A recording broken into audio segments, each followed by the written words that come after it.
Friends, ఇవాళ చేసే recipe తోటకూర ఫ్రై అండి. నేను ఒక కట్ట కొయ్యి తోటకూర తీసుకొని కడిగి తరిగి పక్కన పెట్టుకున్నాను. ఇప్పుడు స్టవ్ ఆన్ చేసుకొని బాండి పెట్టుకొని 2 టేబుల్ స్పూన్స్ ఆయిల్, పోపు దినుసులు, ఎండుమిరపకాయ, 1 కప్పు ఉల్లిపాయలు, పచ్చిమిర్చి, కరివేపాకు వేసుకొని ఉల్లిపాయలు ఇలా సగం మగ్గాక మనం కడిగి పక్కన పెట్టుకున్న తోటకూరను వేసుకోవాలండి.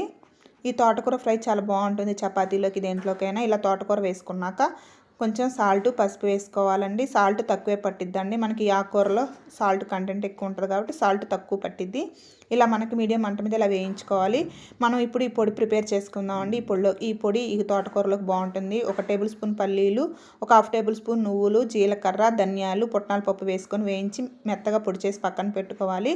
మనకు తోటకూర అలా మగ్గాక ఒక 7 వెల్లుల్లి రెబ్బలు కచ్చాపచ్చగా దంచి వేసుకొని తోటకూర బాగా వేగింది అనుకున్నాక కారం వేసుకొని 2 నిమిషాల పాటు వేయించుకోవాలండి. అలా వేయించుకున్నాక ఈ పొడి వేసుకొని 1 నిమిషం పాటు వేయించుకొని స్టవ్ ఆపేసుకోవాలండి. ఈ తోటకూర ఫ్రై ఈ పొడి వేసి చేసుకుంటే బాగుంటుంది. Thank you.